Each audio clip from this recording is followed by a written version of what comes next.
कभी कभी ऐसा नहीं लगता कि सब कुछ होते हुए भी आपको कुछ और चाहिए, ये मिल जाए तो वो चाहिए।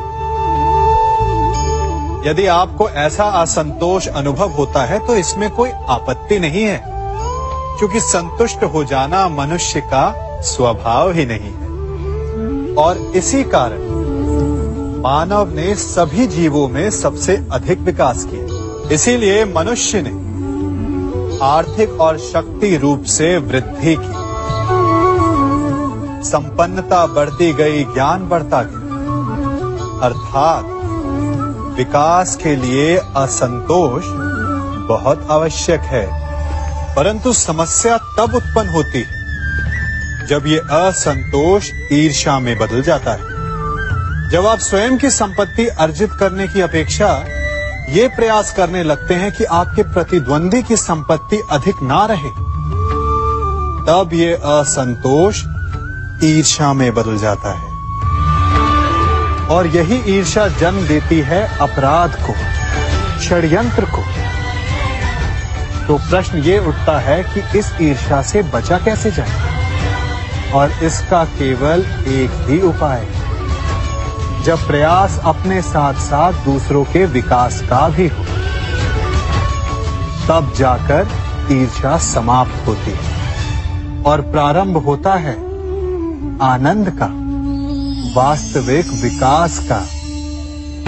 हम सबके जीवन में कई बार ऐसा होता है कि हम लक्ष्य के बिल्कुल निकट होते हैं, परंतु अचानक हमारे मार्ग जैसे बंद हो जाते हैं या फिर हम भ्रम में फंस जाते हैं।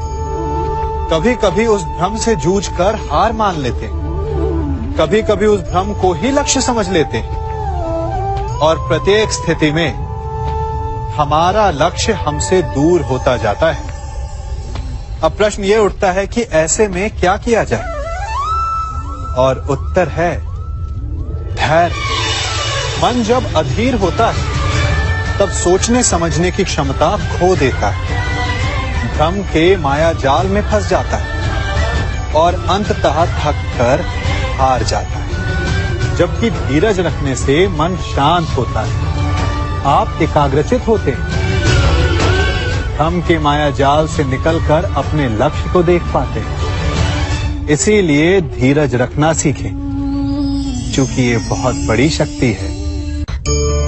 हम सब अपनों की, अपने मित्रों की, परायों की सहायता करते हैं, परंतु हम सब के मन में एक व्यथा रह जाती है कि वो हमारा उपकार भूल गया, कि उसने हमें सम्मान नहीं दिया, कि समय पड़ने पर उसने हमारी सहायता नहीं की। होता है ना ऐसा? अब प्रश्न ये उठता है कि क्या हमें उपकार भुला देना चाहिए या नहीं? और उत्तर भी दो हैं, हां भी और ना भी।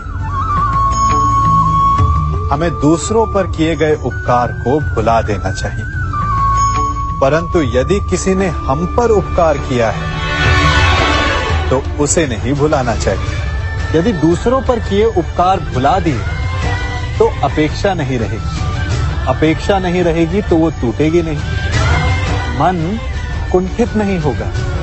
और स्वयं पर किए गए उपकार को स्मरण रखा तो उसे चुकाने के लिए सदा तत्पर रहेंगे, उपकार करने वाले के कृतज्ञ रहेंगे, तब भी मन प्रसन्न रहेगा। और यदि हम सभी ऐसा करने लगे तो सबके मन को संतोष रहेगा।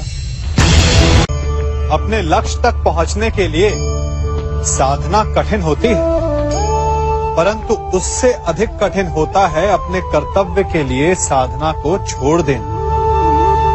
अब आप सोच रहे होंगे कि ये कैसी पहेली है। हम सब लक्ष्य प्राप्त करने के लिए अपनी सीमा से पार जाकर परिश्रम करते हैं, और कभी कभी लक्ष्य सामने होने पर भी हमारे समक्ष विकल्प आ जाता है कि लक्ष्य प्राप्त करें या कर्तव्य निभाएं। और चूंकि मनुष्य कहीं ना कहीं थोड़ा सा निर्बल होता है, तो वो कर्तव्य से पलायन कर जाता है।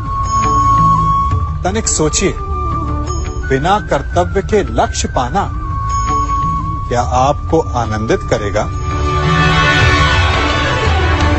नहीं ना, क्योंकि कभी ना कभी लक्ष्य आपकी परीक्षा लेता है कि क्या आप कर्तव्य निभाने में सक्षम हैं या नहीं।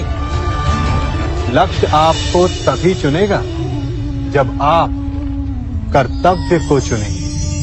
मनुष्य सदैव स्वप्न देखता है और जीवन भर उन्हें पूर्ण करने के प्रयास में लग जाता है, परंतु प्रश्न ये उठता है कि हमारे प्रयासों के पश्चात हम में से कई सफल क्यों नहीं होते? कारण है संयम। संयम अर्थात स्वयं को रोक सकने की क्षमता। अब आप कहेंगे, जब आगे बढ़ना है तो स्वयं को रोकना क्यों? विकास के विज्ञान में संयम का ज्ञान बहुत ही आवश्यक है। 4 पग आगे बढ़ना हो तो 1 पग पीछे हटने का साहस ही संयम है। संयम अपनी इंद्रियों पर, अपने आकर्षणों पर, अपनी इच्छाओं पर। कभी सोचा है, नदी की गहराई में जाने के लिए सांसों को रोकना पड़ता है, पर्वत पर चढ़ने के लिए अपने पांव को रोकना पड़ता है। यही संयम होता है। यदि गहराई से देखेंगे तो आप पाएंगे कि लक्ष्य को पाने के लिए संयम होना सबसे अधिक आवश्यक है। संबंध बड़ा ही विचित्र भाव है ना? हम जीवन में आगे बढ़ते हैं अपने संबंधियों के लिए। हम परिश्रम करते हैं ताकि वो प्रसन्न रहे जिनसे हमारा संबंध है, परंतु कभी कभी ये आवश्यक हो जाता है कि जिनसे हमारा संबंध है उन्हें रोका जाए, उनके मार्ग में बाधा डाली जाए। अब आप कहेंगे कि ये कैसी बात है? जिनसे हमारा संबंध है, जिनसे प्रेम है, उनके मार्ग में बाधा क्यों? आवश्यक है। नदी की धारा में आया छोटा सा सेतु उसके प्रवाह को तीव्र कर देता है। जिनसे हम प्रेम करते हैं उनकी आलोचना आवश्यक है ताकि वो अपनी कमियों को सुधारे, अपनी शक्तियों के वेग को बढ़ाएं और सफलता प्राप्त करें। कहते हैं, जब भाग्य बुरा हो तो मीठी नदी का पानी भी खारा हो जाता है। क्या आपको भी यही लगता है? नहीं, हर अनहोनी का कारण भाग्य नहीं होता। कारण होती हैं हमारी असावधानियां। कठिनाइयों में सावधानी सबसे महत्वपूर्ण ढाल है। अनजान मार्ग पर आगे बढ़ने से पूर्व अपने एक पांव को धरा पर जमाना और दूसरे पांव से आगे आने वाली भूमि को टटोल लेना ही समझदारी है। सत्य बोलने में, वचन देने या प्रतिज्ञा लेने में सावधानी आवश्यक है। अर्थात सावधानी का अर्थ है पहले भविष्य का आकलन कर लेना। यदि घर की नींव डालने में असावधानी बरती जाए तो इमारत चाहे कितनी भी सुंदर क्यों ना हो, वो ध्वस्त हो ही जाती है।